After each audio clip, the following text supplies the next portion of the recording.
తలలో ఉంచినట్లయితే ప్రార్థనతో ప్రారంభిద్దాం.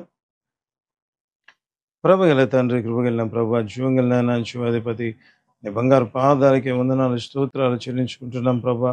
ఆశ్చర్యకరుడువు, ఆశ్చర్య కార్యాలను జరిగిస్తున్న గొప్ప దేవుడవుగా మరుంటున్నందు బట్టి వందనాలు. మరొకసారి మీరు ప్రేమించి అయా నీ సన్నిధిలో గడపటానికి, నీ మాటలు వినటానికి, అయా నీ వాక్యపు వెలుగులో నడవడానికి మీరు చూపిస్తున్న కృప అంతటికే యేసయ్యా నిండు మనసుతో వందనాలు స్తోత్రాలు. ఆశ్చర్యకరుడవు, ఆశ్చర్య కార్యాలు చేసే గొప్ప దేవ, నీతో గడుపుట అయా తండ్రి మాకు ఎంతో శ్రేష్టకరమైనట్టుగా అటు ప్రశస్తమైన సమయాన్ని నీ ఉచిత కృప ద్వారా మీరే మాకు అనుగ్రహించినందు బట్టి వందనాలు చెల్లించుకుంటూ ఈ రక్త ప్రోక్షణ నా మీద, నా తలంపుల మీద, సేవకుల మీద ఉంచండి.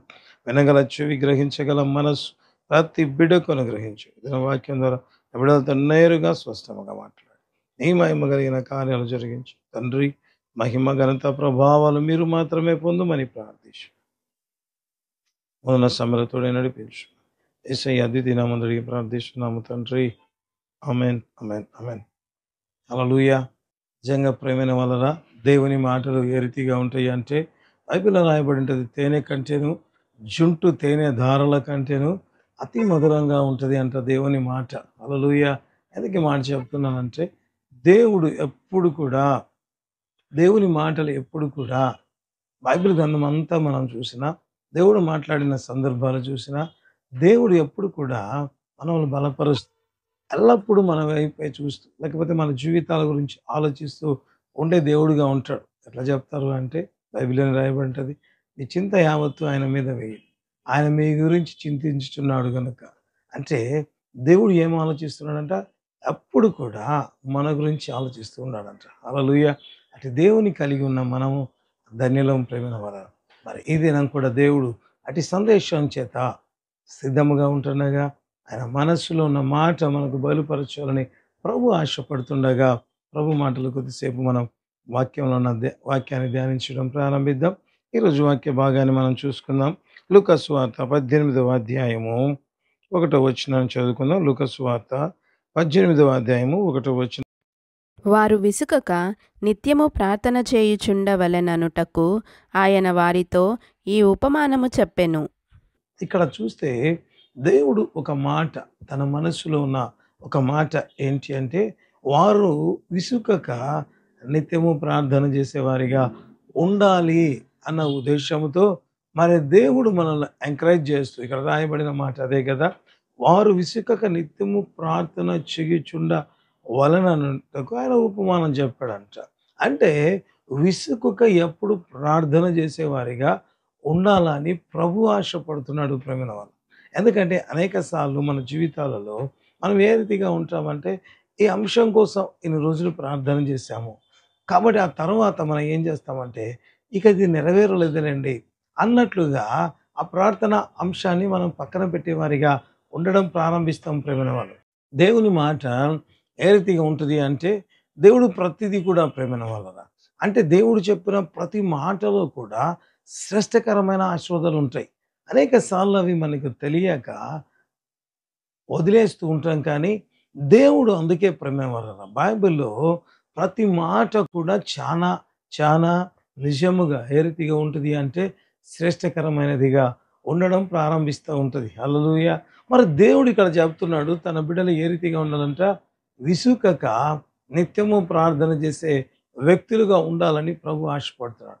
ఎందుకు ప్రభువా, మేము విసుకక నిత్యము ప్రార్థన చేసేవారిగా ఉండటం వల్ల ఎటువంటి ఆశీర్వాదాలు వస్తాయి, ఎటువంటి దీవెనలు వస్తాయి అంటే, నిజంగా ప్రేమైన వాళ్ళరా, ఎట్టి శ్రేష్టకరమైన ఆశీర్వాదాలు ఇక్కడ ఉన్నాయో ఈ దినపు వాక్య భాగంలోంచి దేవుడు మనతో మాట్లాడాలని ఆశపడుతున్నాడు ప్రేమైన వాళ్ళరా. హల్లెలూయా. నిజంగా చూద్దాం ఈ దినపు వాక్య భాగాన్ని. నిర్గమకాండము 1వ అధ్యాయము 22వ వచనం చదువుదాం. నిర్గమకాండము 1వ అధ్యాయము 22వ వచనం చదువుదాం ప్రేమైన వాళ్ళరా. అయితే ఫరో, హెబ్రీయులలో పుట్టిన ప్రతి కుమారుని నదిలో పారవేయుడి, ప్రతి కుమార్తెను బ్రతుకనీయుడి అని తన జనులందరికీ ఆజ్ఞాపించెను. ఇక్కడ చూస్తే ప్రేమైన వాళ్ళరా, ఒక ఆజ్ఞ ఇక్కడ బయలుదేరినట్లుగా మనం చూడడం ప్రారంభిస్తాం. ఆ తరువాత అంటే ఎంత భయంకరంగా ఉంది అంటే, మగపిల్లవాని చంపివేయండి అన్న మాట ఇక్కడ రాయబడి ఉంది ప్రేమల వలన. ఇక్కడ రాయబడి ఉంటున్నమాట. అయితే తర్వాత ఇక నెక్స్ట్ చూడడం ప్రారంభిద్దాం. అదే నిర్గమకాండము 2వ అధ్యాయము 1-3 వరకు ఉన్న దేవుని వాక్యాన్ని కూడా మనం చదువుదాం. నిర్గమకాండం 2వ అధ్యాయం 1-3 వరకు. లేవి వంశస్థుడొకడు వెళ్ళి లేవి కుమార్తెను వివాహము చేసుకొనెను. ఆ స్త్రీ గర్భవతి అయి కుమారుని కని వాడు సుందరుడై ఉండుట చూచి 3 నెలలు వానిని దాచెను. తరువాత ఆమె వాని దాచలేక వాని కొరకు ఒక జమ్ము చెట్టు తీసుకొని దానికి జిగటమన్నును కీలును పూసి అందులో ఆ పిల్లవానిని పెట్టి ఏటి ఒడ్డున జమ్ములో దానిని ఉంచగా ఇక్కడ చూస్తే ప్రేమిల వలన మొదట చూస్తే ఏమని రాయబడి ఉంటుంది అంటే ఇశ్రాయేలుల పిల్లలను మగ పిల్లలను సముద్రంలో ఎందుకు ఈ మాటలు చదివించారంటే ఆ తర్వాత అదే సమయంలో మోషే కూడా జన్మించినట్లుగా మనం చూడడం ప్రారంభిస్తాం. ఆ తరువాత నిజంగా బైబిల్ గ్రంథంలో రాయబడి అంటే ఎప్పుడు వీళ్ళకి శ్రమలు ప్రారంభమయ్యాయి ఒకవేళ వీళ్ళు అది చూద్దాం ప్రేమ వలన.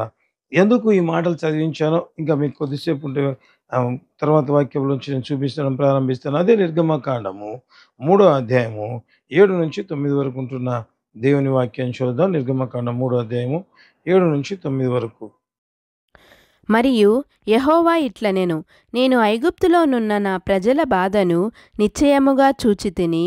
పనులలో తమ్మును కష్టపెట్టు వారిని బట్టి వారు పెట్టిన మొరను వింటిని. వారి దుఃఖములు నాకు తెలిసేయున్నవి. కాబట్టి ఐగుప్తీయుల చేతిలో నుండి వారిని విడిపించుటకును ఆ దేశములో నుండి విశాలమైన మంచి దేశమునకు అనగా కనానీయులకు, హిత్తీయులకు, అమోరీయులకు, పెరిజ్జీయులకు, హివ్వీయులకు, యోబూసీయులకు నివాస స్థానమై పాలు తేనెలు ప్రవహించు దేశమునకు వారిని నడిపించుటకును దిగివచ్చియున్నాను. ఇశ్రాయేలీయుల మొర నిజముగా నా యొద్దకు చేరినది. ఐగుప్తీయులు వారిని పెట్టుచున్న హింస చూచితిని. హల్లెలూయా. ఇక్కడ రాయబడిన మాట ఎందుకు నేను ఆ మాటలు చదివించానంటే ఒకవేళ వారు ఎప్పటి నుంచి మొరపెడుతున్నారో నిజంగా మనకి ఎగ్జాక్ట్గా చెప్పాలంటే తెలియదు కాబట్టి నేనేం చెప్తున్నానంటే మోషే కాలంలో ఒకవేళ మగ పిల్లలను మరి నదిలో పారవేయనప్పుడు అది చాలా బాధగా ఉంటుంది. ఆ తర్వాత 1వ అధ్యాయంలో రాయబడి ఉంటుంది అనుకోండి. ఏమనంటే యోసేపు ఎరుగని ఒక రాజు ఐగుప్తుని ఏలెను అని మాట కూడా మనకు కనబడుతుంది. అంటే దాదాపుగా మోషే పడవేయబడినప్పుడు అంటే మోషే పెద్దవాడైనప్పుడు ఒక 40 సంవత్సరాలు అతడు నిజముగా పారిపోయి వాళ్ళ మామ ఇంటి దగ్గర ఉన్నప్పుడు ఒక 40 సంవత్సరాలు. అంటే దాదాపుగా ఇశ్రాయేలీయులు ఎప్పటి నుంచి మొరపెడుతున్నారు అంటే 80 సంవత్సరాల నుంచి మొరపెడుతున్నారు అని చెప్పవచ్చు ప్రేమల వల్ల.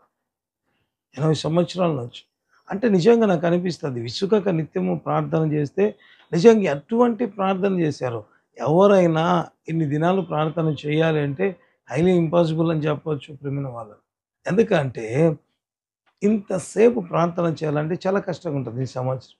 అయితే వీరు ఏం చేశారంట వారికున్న బాధను బట్టి వారు ప్రార్థన చేయడం ప్రారంభించారు. ఒకవేళ మీరు అనొచ్చు ఎట్లా ప్రార్థన ఆ సమస్యలో ఇంకా వాళ్ళకి ఏరే ఆల్టర్నేట్ లేదు కాబట్టి వాళ్ళు చేయవలసినది ఏదైనా ఉందా అంటే అది ప్రార్థనే ప్రేమిన వాళ్ళు.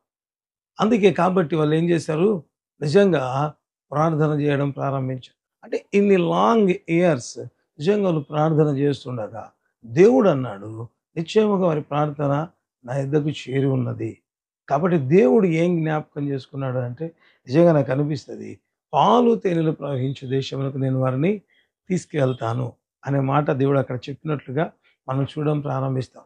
అంతేనా అంటే నిజంగా ప్రేమిన వలన అంత విసుగగా ప్రార్థన చేయడం వల్ల వారు ఏం స్వతంత్రించుకుంటున్నారు అంటే ఎప్పుడో కొన్ని వేల సంవత్సరాల కిందట దేవుడు సరే 100 సంవత్సరాలు అనుకుందాం. దేవుడు అబ్రహాంకి ఇచ్చిన వాగ్దానం వారు స్వతంత్రించుకోవడం ప్రారంభించారు ప్రేమ. ఎందుకు దేవుడు విసుగక నిత్యము ప్రార్థన చేయమన్నాడు అని అంటే అనేక సార్లు మనం ప్రార్థన చేసేవారిగా ఉండకపోవడం వల్ల అనేక ఆశోధనలు మన జీవితంలో నుంచి పోవడం ప్రారంభిస్తాయి. మనం ఏమనుకుంటుంటామంటే, అయ్యా ఎందుకు ప్రభా నువ్వు నన్ను ఈ రీతిగా ప్రార్థన చేయమన్నావంటే, అనేక సార్లు ప్రేమైన వాళ్ళరా ఏ రీతిగా ఉంటాయంటే, దేవుడు శ్రేష్టకరమైన వాగ్దానాల చేత మనకు దేవుడు వాగ్దానాలు ఇచ్చి ఉంటాడు ప్రేమైన వాళ్ళ. దేవుడు అటువంటి వాగ్దానాలు ఇచ్చి ఉంటే మనమేం చేస్తూ ఉంటాం, కొద్ది రోజులు ప్రార్థన చేసి ఆ తర్వాత మర్చిపోతూ ఉంటాం. అది ఇక జరగదులేండి అన్నట్లుగా విడిచిపెడుతూ ఉంటాం ప్రేమైన వాళ్ళ. అయితే ఇశ్రాయేలుల జీవితాల్లో ఏ రీతిగా ఉంది అంటే, దాదాపు పదుల సంఖ్యలో సంవత్సరాలు వాళ్ళు దేవుని దగ్గర మొరపెట్టినట్టుగా ఒకవేళ మనం చూడడం ప్రారంభిస్తాం. దేవుడు అన్నాడు అబ్రహాముతో, అయ్యా నేను నీకు ఈ దేశమును నీకును నీ సంతానముకు ఈ దేశమును స్వాస్థ్యముగా ఇస్తాను. ఒకవేళ టెంపరవరీగా మీరు ఐగుప్తుకు వెళ్తారు, ఆ తర్వాత తిరిగి ఇక్కడికే వస్తారు. అది దేవుని వాగ్దానం ప్రేమైన వాళ్ళ. ఎప్పుడైతే వీళ్ళు ప్రార్థన చేయడం ప్రారంభించాడో, ఎప్పుడైతే వాళ్ళు దేవుని దగ్గర విసుకక, అరే ఇంతేలే ఇక ఈ బానిస బతుకేలే మాకు ఇక కాబట్టి, ఆ రోజు ఒకవేళ అబ్రహాముకు దేవుడిచ్చిన వాగ్దానము నిజంగా మనకు కాదులే అన్నట్లుగా అనుకొని ఉంటే, వాళ్ళు ప్రార్థన చేసేవాళ్ళు కాదు ప్రేమైన వాళ్ళ. తద్వారా ఏమయ్యేది అంటే, వారి జీవితంలో వారు పొందవలసిన ఆ వాగ్దానాన్ని, ఆ వాగ్దాతపు భూమిని, వాగ్దానాన్ని స్వతంత్రించుకునేవారు కాదు. స్వతంత్రించుకునేవారు కాదు. మీరు అడగొచ్చు, బ్రదర్ మరి వారికి ఆ వాగ్దానం నిజంగా గుర్తుందా బ్రదర్? ఎందుకంటే అన్ని సంవత్సరాలైంది అబ్రహాం కాలంలో దేవుడు వాగ్దానం ఇచ్చాడు కదా! మరి ఆనాడు ఉన్న ఇశ్రాయేలీయులకు ఆ వాగ్దానం గుర్తు ఉంటదా అని అంటే, ప్రియమైన వాళ్ళరా నేను బైబిల్ గ్రంథంలో ఒకవేళ మీరు చూస్తే ఆదికాండం చివరి అధ్యాయంలో రాయబడి ఉంటది. యోసేపు మృతి పొందక ముందు, ఆయన మృతి పొందక ముందు ఏం చెప్తాడు అంటే, మీరు ఈ దేశంలో ఉండరు. కాబట్టి మీరు ఏం చేస్తారంటే, మీరు ఆ వాగ్దాన దేశంలోకి వెళ్తున్నప్పుడు, ఆ వాగ్దాన దేశంలోకి మీరు వెళ్తూ ఉన్నప్పుడు ఏం చేయాలంట అంటే ప్రియమైన వాళ్ళరా, నా ఎముకలను ఇక్కడి నుంచి తీసుకొని వెళ్ళిపోండి అని చెప్పినట్లుగా మనం బైబిల్ గ్రంథంలో చూడడం ప్రారంభిస్తాం. ఎందుకు నేను ఈ మాట చెప్తున్నాను అంటే, అనేక సార్లు మనం అనుకోవచ్చు, వారు విసుకగా ప్రార్థన చేశారు, తర్వాత వాగ్దానం నెరవేరిందంటే, అసలు వాగ్దానం అనేది వాళ్ళకి గుర్తుందా అని అంటే, నిజంగా ప్రేమైన వాళ్ళరా వారికి గుర్తు నిజంగా ఉండబట్టే యేసేపు చెప్పాడు ప్రేమైన వాళ్ళకి. సో ఆ వాగ్దానాని కోసం ఏదైతే దేవుడు ఆ చెర నుంచి విడిపించాలని ప్రార్థన చేశారు. అంత మాత్రమే కాదు, వారు ప్రార్థన చేస్తుండగా దేవుడు ఏం చేశాడు, వారు ఏదైతే అన్ని సంవత్సరాల కిందట ఉన్న వాగ్దానాన్ని ఒకవేళ నాకు అనిపిస్తుంది ఎక్కడ జరుగుతుంది అని వదిలిపెట్టలేదు ప్రేమ. నిశ్చయం వారు దేవునికి మొరపెట్టారు. అందుకే దేవుడు ఏమన్నాడు, ఆ స్థలం ఏదైతే వాగ్దానం చేయబడిందో ఆ స్థలంలోకి వారిని నడిపిస్తాను అని చెప్పడం ప్రారంభించాడు. హల్లెలూయా. అనేక సార్లు మన జీవితాల్లో మనం ఏ రీతిగా ఉంటామంటే, అనేక వాటిని ఎందుకు మనం పొందలేకుంటున్నామంటే, మనం ప్రార్థన చేయలేకుంటున్నాం ప్రేమైన వాళ్ళు. అనేక సార్లు మన జీవితంలో విసుగు కలుగుతూ ఉంది. తద్వారా దేవుని ఆశీర్వాదాలు మన జీవితంలో నుంచి పోవడం ప్రారంభిస్తున్నాయి.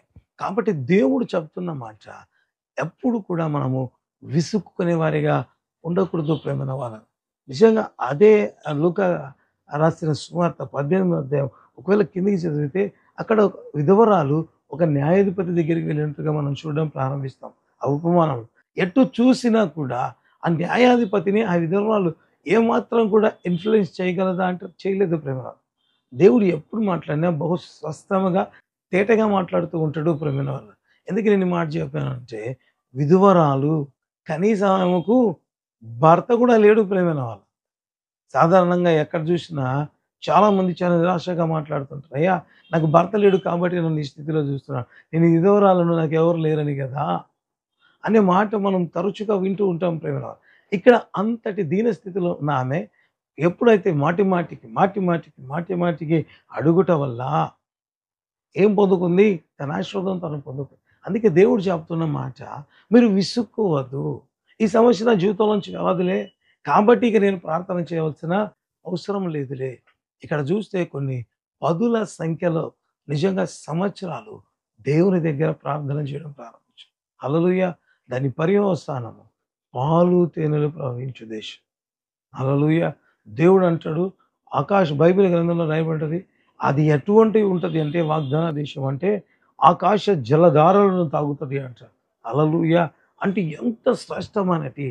ఏంది మనం విసుక్కొని మనం పోగొట్టుకుంటున్న ఆశీర్వాదాలు అంటే శ్రేష్టమైనవి.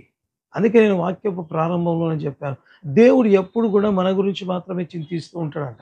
బైబిల్‌లో రాయబడి ఉంటది ఆ మాట. నా సొంతంగా నేను చెప్పడం. ఆయన మీ గురించి చింతించుచున్నాడు గనుక, అంటే దేవుడేమనుకుంటున్నాడు? అరే! నా బిడ్డలు ఇటువంటి వాగ్దానాలను మరి పొందలేకపోతున్నారు. ఇటువంటి శ్రేష్టకరమైన ఆశీర్వాదాలను నా బిడ్డలు స్వతంత్రించుకోలేకపోతున్నారు. కాబట్టి చింతపడుతున్నాడు కాబట్టి దేవుడు చెప్తూ ఉన్నాడు. అయ్యా! మీకు ఇచ్చిన శ్రేష్టకరమైన వాగ్దానాలు మీరు పొందాలి అంటే, నెరవేర్చుకోవాలి అంటే మీరు విసకక ప్రార్థన చేసేవాళ్ళు. ఇక్కడ వరకు మన ముందు కళ్ళ ముందు పెడతా. ఎన్ని రోజులు చేయాలి ప్రభా ప్రార్థన అంటే, ఇక్కడ వీళ్ళు పదుల సంఖ్యలో ప్రార్థన చేశారు. పదుల సంవత్సరాల సంఖ్యలో ప్రార్థన చేయడం ప్రారంభించారు. వీళ్ళంతకంటే ముందేమైనా చేసి ఉండవచ్చు. అంటే ఎందుకు ఆ రీతిగా ప్రార్థన చేయాలి అంటే, పాలు తేనెలు ప్రవహించు దేశం. ఆకాశ జలధారలను అది తాగుతది. ఎటువంటి శ్రేష్టకరమైన వాగ్దానాలు నేను మీకు ఇచ్చానంటే, అటువంటి శ్రేష్టకరమైన. కాబట్టి వారిని మీరు పొందుకోవాలని దేవుడు ఆశపడ్డాడు కాబట్టి, ఈ దినపు ఈ వాక్య సందేశంతో దేవుడు మీ ముందుకొచ్చాడు ప్రేమవలన. హల్లెలూయా! మరి మనం అనుకుంటున్నాం, ఎన్నో సంవత్సరాల కిందట కదా ఈ వాగ్దానం నా జీవితంలో వచ్చింది. నెరవేరుతదా? ఒకవేళ నేను మరిచిపోయి ఉన్నానేమో. ఈ వాక్యం వింటుండగా దేవుడు ఒకవేళ నీకు వాగ్దానాలను దేవుడు జ్ఞాపకం చేసుకుంటే, తిరిగి ప్రార్థన చేయడం ప్రారంభించు. ఎందుకు దేవుడు ఈ సందేశం ఇస్తున్నాడు అంటే, మీరు జీవితంలో దేవుడిచ్చిన శ్రేష్టకరమైన వాగ్దానాలను స్వతంత్రించుకోవాలనే. స్వతంత్రించుకోవాలనే. హల్లెలూయా! అనేక సార్లు కొద్ది రోజులు ప్రార్థన చేసిన తర్వాత మనం మరిచిపోవడం ప్రారంభిస్తాం. అందుకే దేవుడు ఈరోజు మనల్ని తట్టి లేపుతున్నాడు. వారు విసుకక నిత్యం ప్రార్థన. ఎందుకు చేయాలి ప్రభా అంటే, శ్రేష్టకరమైన వాగ్దానాలు నేను మీకు ఇచ్చి ఉన్నా. వాటిని మీరు స్వతంత్రించుకోవాలి. వాటిని మీరు అనుభవించాలి. ఎందుకంటే ఆయన పిల్లలుగా ఉంటున్నాం. ఆయన బిడ్డలుగా ఉంటున్నాం ప్రేమ. మరి ఆయన ఇచ్చిన మాట, వాగ్దానం, ఆ స్వాస్థ్యాన్ని లేకపోతే ఆ మాటను మనం స్వతంత్రించుకొని ఆశీర్వాదాలు పొందాలన్నది దేవుని యొక్క ఉద్దేశమై ఉన్నది ప్రేమ వల్ల. హల్లెలూయా! ఇక్కడ మనం చూడడం ప్రారంభిద్దాం. మరొకరి వ్యక్తి జీవితాల్లో దేవుడు ఎటువంటి కార్యాలు చేశాడో ఇక్కడ మనం చూడడం ప్రారంభిస్తాం. ఇందాక మనం చూసాం భయంకరమైన, అస్సలు నిజంగా ఛాన్సే లేదు. ఎందుకంటే ఫరో లాంటి అతి భయంకరమైన వ్యక్తి ఎక్కడైనా వదిలిపెడతాడా అంటే, వారు విసుకక ప్రార్థన చేస్తే ఆ వాగ్దానం నెరవేర్చబడింది ప్రేమైన వలన. హల్లెలూయా! అసలు ప్రార్థన చేయడానికే స్కోప్ లేదు కదా అన్నట్లుగా ఉంది. ఎందుకంటే తను చిన్న పిల్లల్ని సైతం మరి చంపివేస్తూ ఉంటే కూడా వాళ్ళు ప్రార్థన చేశారు విసుక. తద్వారా దేవుడు అంటాడు, వారు పెట్టిన మొర నిశ్చయముగా నా సన్నిధి వారిని విడిపించుటకు నేను దిగివచ్చు. ఎటువంటి దానికోసం అంట, వాగ్దానం ఇవ్వడానికి దేవుడు దిగి వచ్చునని చెప్పడం ప్రారంభించాడు ప్రేమ వల్ల. హల్లెలూయా! మరొక వ్యక్తి జీవితం మనం చూడడం ప్రారంభిద్దాం. నెహెమ్యా గ్రంథము 1వ అధ్యాయము 1-4 వరకు ఉంటున్న దేవుని మాటలు చదువుదాం. నెహెమ్యా గ్రంథము 1వ అధ్యాయము 1-4 వరకు. హకల్యా కుమారుడైన నెహెమ్యా యొక్క చర్యలు 20వ సంవత్సరములో కిస్లేవు మాసమున నేను షూషను కోటలో ఉండగా నా సహోదరులలో హనానీయను ఒకడును యూదులలో కొందరును వచ్చిరి. చెరపట్టబడిన శేషములో తప్పించుకొనిన యూదులను గూర్చియు యెరూషలేమును గూర్చియు నేను వారినడుగగా, వారు చెరపట్టబడిన వారిలో శేషించిన వారు ఆ దేశములో బహుగా శ్రమను నిందను పొందుచున్నారు. మరియు యెరూషలేము యొక్క ప్రాకారము పడద్రోయబడినది, దాని గుమ్మములను అగ్నిచేత కాల్చబడినవని నాతో చెప్పిరి. ఈ మాటలు వినినప్పుడు నేను కూర్చుండి ఏడ్చి కొన్ని దినములు దుఃఖముతో ఉపవాసముండి ఆకాశమందలి దేవుని ఎదుట విజ్ఞాపన చేసి తిని. ఇక్కడ చూస్తే ప్రేమైన వాళ్ళ అతి భయంకరమైన సమస్య కనబడతా ఉంది ప్రేమైన వాళ్ళ. నెహెమ్యాకు వచ్చి చెప్పారంట, అయ్యా ప్రాకారములు కాల్చబడి ఉన్నవి, అక్కడున్న బిడ్డలు బహు శ్రమలు నొందుతున్నారు అని చెప్పబడారంట. ఇక్కడ బాగా నాకు టచింగ్ అయిన మాట ఏది అంటే, కాల్చబడి ఉన్నది, అగ్ని చేత కాల్చబడి ఉన్నదంట యెరూషలేము ప్రాకారం. అంతటి భయంకరమైన పరిస్థితుల్లో ప్రేమైన వల్ల నెహెమ్యా ఏం చేశాడంట, దేవునికి మొరపెట్టడం ప్రారంభించాడంట ప్రేమ. ఏ రీతిగా ఎన్ని రోజులు అంటే, ఇక్కడ మనం 2వ అధ్యాయం 1వ వచనం చదువుకుందాం. నెహెమ్యా గ్రంథం 2వ అధ్యాయము 1వ వచనం చదువుకుందాం ప్రేమైన వాళ్ళ. అటు తరువాత అర్తహషస్త రాజు ఏలుబడి కాలమున 20వ సంవత్సరములో వీసాను మాసమందు రాజు ద్రాక్షారసము త్రాగవలెనని చూచుచుండగా నేను ద్రాక్షారసము తీసుకొని రాజునకు అందించి తిని. అంతకు పూర్వము నేనెన్నడూను అతని ఎదుట విచారముగా ఉండలేదు. ఇక్కడ చూస్తే ప్రేమైన వాళ్ళరా, బైబిల్లో రాయబడింది, ఆయన ఏమో ఒక మాసంలో ప్రార్థన మొదలు పెట్టాడంట. ఆ ప్రార్థన కూర్చొని ఏడ్చుకొని ఇదిలో ఉపవాసం ఉండి అరితిగా ప్రార్థన చేస్తుండగా మరొక మాసం కనబడుతుంది. అప్పుడు రాజు దగ్గరికి వెళ్తే రాజు ఆ వ్యక్తిని చూసి నీకేమైనా వ్యాధి వచ్చిందా అన్నాడంట. అంటే ఎంతగా అతడు ప్రార్థన చేసి ఉన్నాడు అంటే నాకు అనిపిస్తుంది ఏదో ఒక 2 రోజులు 3 రోజులు చేసి ఉంటే ముఖం ఉంది.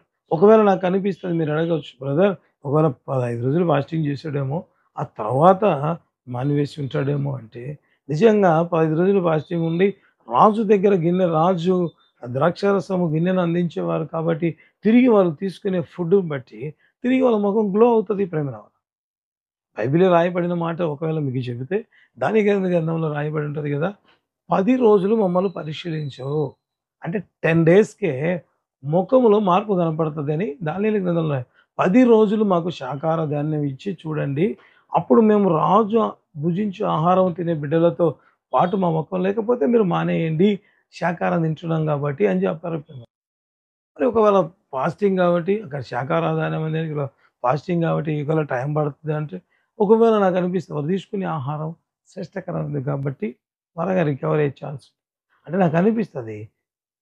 అంతగా అంటే రాజు ఐడెంటిఫై చేసేంతగా మరి ప్రార్థన చేయడం ప్రారంభించాడు. అంటే అంతగా అతడు ప్రార్థన చేయడం ఎప్పుడు ప్రార్థన చేశాడు, నిజంగా ఎందుకు ప్రార్థన చేయగలిగాడు అంటే నాకు అనిపిస్తుంది ప్రేమ సొలొమోను దేవాలయం కట్టినప్పుడు, అయ్యా ఒకవేళ వీళ్ళు పాపం చేసి తిరిగి నీ వైపు చేతులు ఎత్తి ప్రార్థన చేస్తే వారి ప్రార్థన జ్ఞాపకం చేసుకోమంటే దేవుడు ఏమన్నాడు, సరే ఆమె అన్నాడు ప్రేమ ప్రార్థన.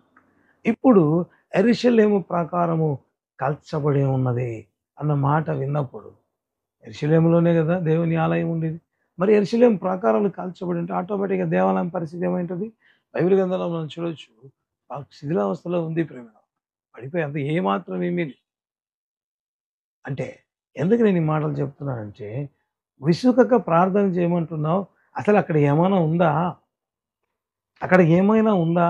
ప్రార్థన చేశాను బ్రదర్, ప్రార్థన చేశాను, దేవుని మాటలు నాకు తెలుసు, నేను కూడా బైబిల్ చదువుతున్నాను, నేను ప్రార్థన చేస్తున్నాను, అయితే అక్కడ ఏమీ కనబడడం లేదు. కాబట్టి ఇక నేను ఎందుకు ప్రార్థన చేయను? ఏమీ కనబడడం లేదు.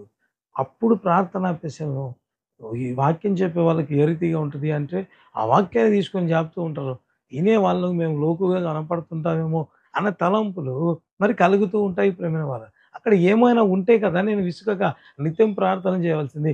కాల్చబడింది, కాల్చబడితే ఏం కనపడుతుంది? బూడిదే ఉంటుంది. ఇక నేను చేయాలన్న ప్రార్థన అంటే అనేక సార్లు వాగ్దానం ఏ రీతిగా కనపడుతుంది అంటే, అక్కడ చూస్తే అప్పుడు అబ్రహాంతో చెప్పాడు, కొన్ని వందల సంవత్సరాలు అయింది, ఏమాత్రం కనబడ్డాలే, అయినా ఇసుకగా ప్రార్థన చేస్తే వస్తుంది. ఇక్కడ చూస్తే కాల్చబడిపోయింది ప్రేమల వల్ల, బూడిద మిగిలింది. ఏమంటే నేనేం చెప్తున్నానంటే, ఏ మాత్రము కూడా వాగ్దానం నెరవేర్చబడడానికి స్కోప్ లేదు. ఇంకా ప్రార్థన చేయాలి. కాల్చబడిన తర్వాత ఇంక నేను ప్రార్థన చేయగలిగితే ఏం జరుగుతుంది? ఒకవేళ 2 రోజులు 3 రోజుల తర్వాత అనుకో, అయ్యా నువ్వు సాధారణంగా రాజుకు గిన్నెను అందించే వ్యక్తి, అప్పుడు ఎవరు కట్టించింది? దావీదు తన మక్కువ కొలది కొన్ని వేల మనుగుల బంగారం ఇచ్చాడు. ఆ తర్వాత ఇజ్రాయేల్ ప్రజలంతా ధనం సమకూర్చారు. ఆ తర్వాత సమూయేలుకు దేవుడు సొలొమోనుకు దేవుడు విస్తారమైన జ్ఞానం ఇచ్చి ఆ తర్వాత దేవుని మందిరం కట్టబడి, అటువంటి మందిరము కాల్చబడి, దేవుడు ఆ రోజు అన్నాడు, నిజమే, తిరిగి నేను జ్ఞాపకం చేసుకుంటాను అన్న. ఇప్పుడు కాల్చబడింది, నువ్వు చేస్తే అది జరుగుతుందా? నువ్వు ప్రార్థన చేస్తే తిరిగి ఆ అద్భుతాన్ని నువ్వు స్వతంత్రించుకుంటావా? నువ్వు ప్రార్థన చేస్తే కాల్చిపోయిన దేవుని మందిరం నిజంగా కట్టబడుతుందా? నువ్వు నిజంగా ఈ సమయంలో ప్రార్థన చేస్తే, అది ముఖ్యంగా మెన్షన్ చేస్తే, నీవు ప్రార్థన చేస్తే అంతటి గొప్ప మందిరం అప్పుడు కట్టిన వారు దావీదు, సొలొమోను. బెసలేలు మంచి మంచి జ్ఞానం కలిగిన వారు అంతగా చేస్తే ఏ మాత్రం చూసినా ఆ రోజు దేవుడు ఇచ్చిన వాగ్దానం నిజమే, తిరిగేం కాదు. మరి నువ్వు చేసినప్పుడు అద్భుతం జరుగుతుందా? నిజంగా అంతటి అమౌంట్ రాగలుగుతుందా? ఎందుకంటే దేవుని మందిరం కట్టాలి అంటే ఎన్నో స్థితిసారపు ప్రమాణాలు ఎన్ని కావాలి. మామూలుగా కట్టాలన్నా కూడా ఇంత అమౌంట్ అవుతుంది. How is possible? ఏడాదిగా ప్రార్థన చేస్తే దేవుడు ఏం చేస్తాడు? సమకూరుస్తాడు.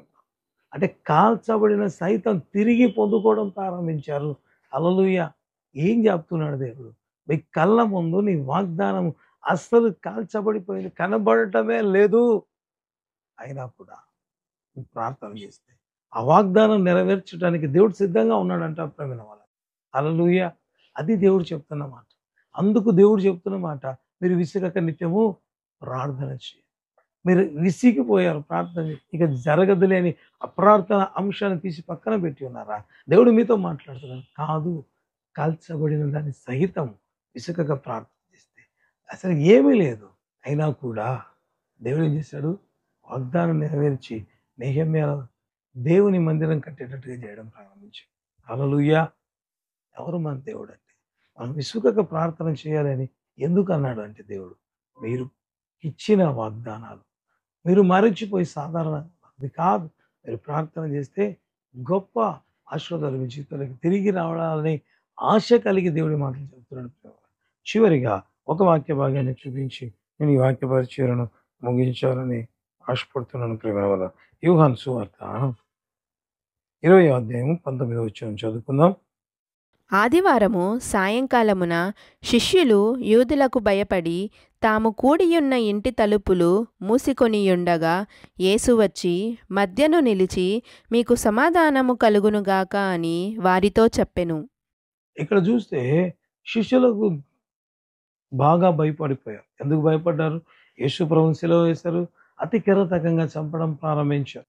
అఫ్కోర్స్ ఇదంతా చూసిన తర్వాత చాలా భయపడ్డారు. అయితే మధ్యలేని మరి యేసు ప్రభు కనపడ్డాడు. ఆ వార్త వారికి సంతోషం కలగజేసి అయినా వారు భయపడి ఏం చేశారు? లోబరి దాక్కున్నారు. అయితే యేసు ప్రభు వారి మధ్యకి వెళ్ళి సమాధానం కలుగుగాక అని చెప్పినట్లుగా మనం బైబిల్లో చూస్తాం. ఆ తర్వాత కింది భాగాలు చూస్తే మరొకసారి కూడా దేవుడు కనబడి మీకు సమాధానం కలుగుగాక అని తను తాను ప్రత్యక్షపరుచుకున్నాడు. ఇంత జరిగినాక కూడా ప్రేమైన వాళ్ళ, ఇంత జరిగినాక కూడా శిష్యులు ఏ రీతిగా ఉన్నారో చూడడం ప్రారంభిద్దాం. అది యోహాను సువార్త 21వ అధ్యాయము 2-3 వచనం చదువుకుందాం. సీమోను పేతురును దిదుమ అనుబడిన తోమాయు గలిలయలోని కానా అను ఊరివాడగు నతనయేలును జెబెదయి కుమారులను ఆయన శిష్యులలో మరి ఇద్దరును కూడియుండిరి. సీమోను పేతురు, నేను చేపలు పట్టబోదునని వారితో అనగా వారు, మేమును నీతో కూడా వచ్చెదమనిరి. వారు వెళ్ళి దోణి ఎక్కిరి, కాని ఆ రాత్రి ఏమీయూ పట్టలేదు. ఇక్కడ చూస్తే ప్రేమైన వాళ్ళారా, దేవుడు వారికి చెప్పిన మాట ఏంటి అంటే, అయ్యా ఆయన బ్రతికే ఉన్నాడు. ఇప్పుడు వాళ్ళు ఏం చేయాలి? ధైర్యంగా ఉండాలి. ప్రేమ అట్లయితే ఏం చేస్తున్నారు? ఇక్కడ రాయబడిన మాట, పేతురు లేచేమన్నాడు, నేను చేపలు పడతాను అన్నాడు. మిగిలిన వారంతా కూడా లిస్టు రాయబడి ఉంటుంది, వీళ్ళంతా మేము కూడా మీతో పట్టేస్తాము అన్నారు. అసలు దేవుడు వారికి చెప్పిన వాగ్దానం ఏంది? ప్రేమ మిమ్మల్ని నేను మనుషుల పట్టు జాలరుగా చేస్తాను అన్నారు. వీళ్ళు ఏం చేస్తున్నారు? అయిపోయింది, యేసు ప్రభు చనిపోయాడు కాబట్టి వాగ్దానం అయిపోయింది. ఇప్పుడు తిరిగి లేచాడు కదా, తిరిగి లేచాడు, ఆయన మహిమ శరీరంతో ఉన్నాడు. ఇప్పుడు మనం చేయలేము. ఎంత నిరాశలో ఉన్నారంటే, తిరిగి మేము చేపలు పడదాం రండి అంటే వీరంతా కూడా, అరే అట్లెందుకంటే పేతురు గారు, మనకు దేవుడు ఇచ్చిన పిలుపు ఇది కదా, మనుషుల పట్టు జాలరుగా చేస్తానన్నాడు కదా, మరి ఈ రీతిగా మనం ఉందాము అన్న మాట చెప్పకుండా వాళ్ళు మేము కూడా వస్తాము అన్నారు. అంటే వారి మైండ్లో ఏముంది అంటే, ఇక మా జీవితంలో ఆ వాగ్దానం జరగదు. ఏది? దేవుడిచ్చిన వాగ్దానం ఇక జరగదు అని ఫిక్స్ అయ్యారు.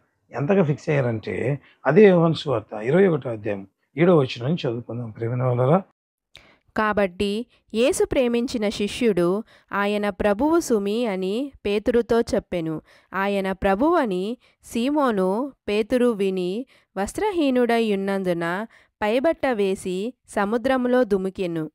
ఇక్కడ చూస్తే వస్త్రహీనుడై ఉన్నాడంట, పైబట్ట మాత్రం ఉందంట.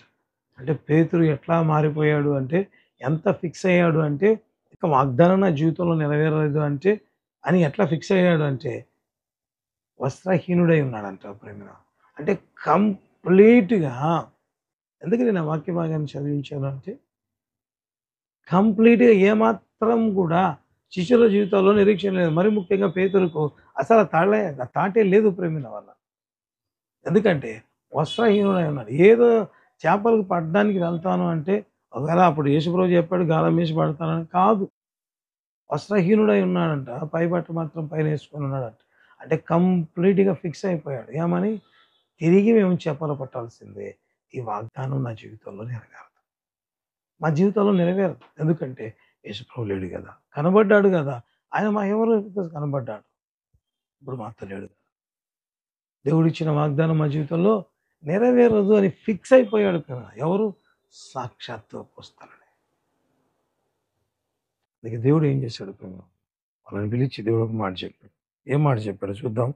అపోస్తల కార్యములు 1వ అధ్యాయం 4వ వచనం చదువుదాం.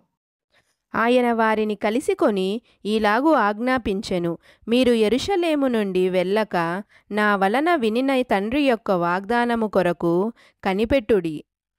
దేవుడు చెప్పాడు, అయ్యా మీరు ఇక వెళ్ళకుండా కనిపెట్టుడి అంటే వాళ్ళు ఏం చేస్తారు? ఇప్పుడు చూడడం ప్రారంభిద్దాం. అపోస్తల కార్యంలో 1వ అధ్యాయం 12 నుంచి 14 వరకు. అప్పుడు వారు ఒలీవల వనమనబడిన కొండ నుండి యెరూషలేమునకు తిరిగి వెళ్ళిరి. ఆ కొండ యెరూషలేమునకు విశ్రాంతి దినమున నడవదగినంత సమీపమున ఉన్నది. వారు పట్టణములో ప్రవేశించి తాము బస చేయుచుండిన మేడగదిలోనికి ఎక్కిపోయిరి. వారెవరనగా పేతురు, యోహాను, యాకోబు, అంద్రెయ, ఫిలిప్పు, తోమా, బర్తలొమయి, మత్తయి, అల్ఫయి కుమారుడగు యాకోబు, జెలోతే అనబడిన సీమోను, యాకోబు కుమారుడగు యూదా అనువారు. వీరందరును వీరితో కూడా కొందరు స్త్రీలును యేసు తల్లి అయిన మరియయు ఆయన సహోదరులను ఏక మనసుతో ఎడతెగక ప్రార్థన చేయుచుండిరి. ఒకవేళ 15 వచనం కూడా ఒకవేళ మనం చదివితే, ఆ కాలమందు ఇంచుమించు 120 మంది సహోదరులు కూడి ఉండగా పేతురు వారి మధ్య నిలిచి ఇట్లనెను. ఇక్కడ చూస్తే ప్రేమైన వాళ్ళారా, వారు ఏం చేస్తున్నారంట? దేవుడైతే ఇప్పుడు ఇచ్చే ప్రార్థనలోకి వెళ్ళిపోమన్నాడు. వాళ్ళు ప్రార్థనలోకి వెళ్ళడం ప్రారంభించారు. తద్వారా ఏమైంది అంటే, బైబిల్ గ్రంథంలో నిరంతర ఏకం కూడా ప్రార్థిస్తగా పరిశుద్ధాత్మ వారి మీదకి దిగి వచ్చినట్లుగా మనం తర్వాత చూడడం ప్రారంభిస్తాం. ఆ తర్వాత ఏమైంది అంటే, ఆ పేతురు అభిషేకం పొందిన తర్వాత, ప్రార్థన తర్వాత, ఆ పరిశుద్ధాత్మ దేవుని కార్యం అభిషేకం పొందిన లేచి నిలబడి ప్రార్థన చేస్తుండగా ఏం జరిగింది? కొన్ని వేల మంది పట్టుబడ్డారు. హల్లెలూయా! ఎందుకు విసుగక దేవుడు నిత్యం ప్రార్థన చేయమంటాడు అంటే, అనేక సార్లు మన జీవితాలు వాళ్ళు ఫిక్స్ అయిపోయారు. పేతురు ఫిక్స్ అయిపోయాడు. ఇక మేము మనుషులు పట్టే వాళ్ళగా మారము. అయితే ప్రార్థన చేస్తుండగా, విసుగక ప్రార్థన చేస్తుండగా, ఎడతెగక ప్రార్థన చేస్తుండగా ఏం జరిగింది? తాము పోగొట్టుకున్న వాగ్దానం తిరిగి వారి జీవితాలకి రావడం ప్రారంభం. హల్లెలూయా! ఎందుకు ప్రభువా విసుగక నిత్యం ప్రార్థన చేస్తాం? నువ్వు ఫిక్స్ అయి ఉన్నా సరే దేవుడు నీతో మాట్లాడు. అనేక సార్లు దేవుడు ఇచ్చిన మాటలు నిజంగా ప్రేమను వారు మరిచిపోయి ఏడుస్తూ బాధపడుతూ, అయ్యా ఎందుకు నాయన నా జీవితంలో ఇంత కష్టకరమైన పరిస్థితి, ఎందుకు ప్రభా ఇంత బాధాకరమైన పరిస్థితి, నేను ఇన్ని రోజులు ప్రార్థన చేశాను అయినా నా జీవితంలో అద్భుతం జరగలేదని నిరాశతో మాట్లాడుతున్నావా? అయితే దేవుడు నీతో చెప్తున్నాడు, 3.5 సంవత్సరం నీతో కలిసి ఉన్నాను కదా అయ్యా, ఇప్పుడు భయపడే స్థితి, నా జీవితంలో వాగ్దానం లేబడలేదు అని దేవుడు చెప్పాడు. అయ్యా లేదు, నువ్వు కనిపెట్టు, విసుగక ప్రార్థన చేయి. నువ్వు ప్రార్థన చేస్తుండగా దేవుడు ఏమి చేయాలని ఆశపడుతున్నాడంటే నీ జీవితంలో గొప్ప అద్భుతాలు చేయాలి. దేవుడు నీకు ఇచ్చిన ప్రతి వాగ్దానం కాలిపోయిన స్థితిలో ఉన్న నో ప్రాబ్లం, ప్రార్థన చేయి విసుగక. లేకపోతే అసాధారణంగా ఉందా, ప్రార్థన చేయి, తిరిగి పొందుకుంటా. పేతురులాగా ఫిక్స్ అయిపోయాం, ఇక జరగదు వదిలేస్తా, నేను ప్రారస్థితికి వెళ్తాను కాదంట. ప్రార్థన చేస్తే, విసుగక ప్రార్థన చేస్తే దేవుడు అంటాడు, మీరు పోగొట్టుకున్నా, లేకపోతే మీరు అనుకుంటున్నారు పోగొట్టుకున్నామని, ఇచ్చిన వాగ్దానాలను దేవుడు నెరవేర్చడానికి సిద్ధంగా ఉన్నాడు. హల్లెలూయా! అట్టి కార్యాలు దేవుడు మన జీవితంలో చేయాలనుకుంటుండగా తలలో ఉంచుదాం, ప్రార్థన చేయడం ప్రారంభం. ప్రేమ కలిగిన తండ్రి, కృప కలిగిన ప్రభువా, జీవం కలిగిన జీవాధిపతి, నీ బంగారు పాదాలకి వందనాలు, స్తోత్రాలు నాయన. ఆశ్చర్యకరుడా, ఆశ్చర్య కార్యాలు చేసే గొప్ప దేవ స్తోత్రం. ఈ దినపు వాక్యం ద్వారా అయ్యా మరొకసారి మమ్మల్ని మీరు బలపరిచినందు బట్టి వందనాలు. ఆయన ఖాళీ మా వాగ్దానాలు అసలు దేవుని దృష్టిలో జ్ఞాపకం ఉన్నాయి లేదా? లేకపోతే మా వాగ్దానాలు కనీసం ఆనవాలు కూడా లేదు. లేకపోతే ఫిక్స్ అయిపోయాము అయి నెరవేరదని. ఇక బెటర్ ఏదైనా దానిలోకి వెళ్తాము అని ఫిక్స్ అయి ఉంటుంది కూడా ప్రభా. ఏదైనా మరి వాక్యంలో మాట్లాడాను. మీరు ఇచ్చిన మాట ఏది కూడా నిరర్థకం కాదు. అవి నెరవేర్చడానికే నాయన మేము ప్రార్థించేవారిగా, విసుగక ప్రార్థించేవారిగా ఉండాలని మీరు ఆశపడి ఉంటుండగా అటు ప్రార్థన చేసే ఆత్మను మా మీదికి పంపించండి. అటు రీతిగా విసుగక నిత్యము ప్రార్థించేవారిగా, అనేకమైన ఆశీర్వాదాలు పొందుకునేవారిగా తండ్రి మేము ఉండులాగున మీరు ఎక్కడ చూపించి మహిమ కలిగిన నీ కార్యములు జరిగించి మహిమ ఘనత ప్రభావములు నాయన మీరు మాత్రమే పొందండి. ఎంతమంది జీవితాల్లో లాంగ్ పెండింగ్ ప్రాబ్లం వాగ్దానాలు నెరవేర్చబడకుండా ఉన్నాయి కాబట్టి ఇక వద్దులే ప్రార్థన అనుకున్నారు, తట్టి లేపండి నాయన. తిరిగి వారు ప్రార్థించి స్వతంత్రించుకొని నా దేవుని నామము ఘనపరచుదురుగాక. వారి జీవితాల ద్వారా ప్రభు హెచ్చించబడునుగా. ఎంతమంది చల్లారిన స్థితిలో ఉన్నారో ప్రభువ, ప్రార్థన విషయంలో వారందరినీ తట్టి లేపండి ప్రభువ. అయ్యా తట్టి లేపండి నాయన, అయ్యా తట్టి లేపండి ప్రభు, అయ్యా తట్టి లేపు మరి ప్రార్థన చేసి తిరిగి వారి జీవితంలో ప్రార్థన ప్రారంభమగునుగాక. తిరిగి వారి జీవితంలో ప్రార్థన ప్రారంభమగునుగాక. శిష్యులు ఫిక్స్ అయ్యారు నాయన, అయితే తిరిగి మీరు ప్రార్థించమన్నప్పుడు వారు ప్రార్థించారు. తద్వారా అయ్యా వారి వాగ్దానం వారు స్వతంత్రించుకున్నారు. అదే రీతిగా వాక్యమైన ప్రతి బిడ్డ జీవితంలో వాక్యం ద్వారా మీరు మాట్లాడి ఉంటున్నారు. ప్రతి ఒక్కరు తిరిగి ప్రార్థించి వారి వాగ్దానాలన్నీ స్వతంత్రించుకున్నారు. ఏది ఉండదు. మిస్ కావడం నీ చిత్తం కాదు కదా నాయన. అంటే నీ కార్యం జరిగించి మీరే గొప్ప కార్యాలు ఇచ్చి సంతానమును దీవెన అయ్యా, సేవలు వాడబడ్డం, ట్రాన్స్ఫర్, ప్రమోషన్, ప్రతి విధమైన అద్భుతం యేసు నామములో జరుగునుగా. Marriage, life, job, everything. పరిచయకు సహకరిస్తున్న ప్రతి బిడ్డను వారి కుటుంబం, అధికంగా సహకరిస్తున్న ప్రతి బిడ్డను వారి కుటుంబం అయ్యా, ఇతరులకు షేర్ చేస్తూ సహకరిస్తున్న ప్రతి బిడ్డను వారి కుటుంబం, ఈ కార్యక్రమానికి క్రమం తప్పకుండా చూస్తున్న వారిని వారి కుటుంబాలు తండ్రి దీవించి ఆశీర్వదించండి. ఇది అంతమంది ఎప్పుడు చూసినా ప్రతిసారి దీవెనకరంగా ఆశీర్వాదకరం. ఇది ఎందుకంటే నా మాటలు కాదయ్యా, నీ మాటలు కనుక మీరే మహిమ పొందమని సమస్త మహిమ ఘనత ప్రభావాలు నీకు మాత్రమే చెల్లిస్తూ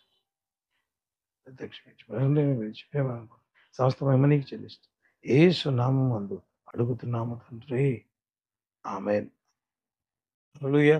యేసయ్య నామమున మీ అందరికీ శుభాభివందనాలు. మరి ఈ కార్యక్రమాన్ని చూస్తూ నిజంగా అనేక మంది దీవెనలు పొందుతున్నారు, అనేక మంది ఆత్మీయంగా బలపడుతున్నారు ప్రేమ వలన. అందుని బట్టి యేసయ్య నామానికి నిండు మనసుతో వందనాలు చెల్లిస్తుంటున్నా.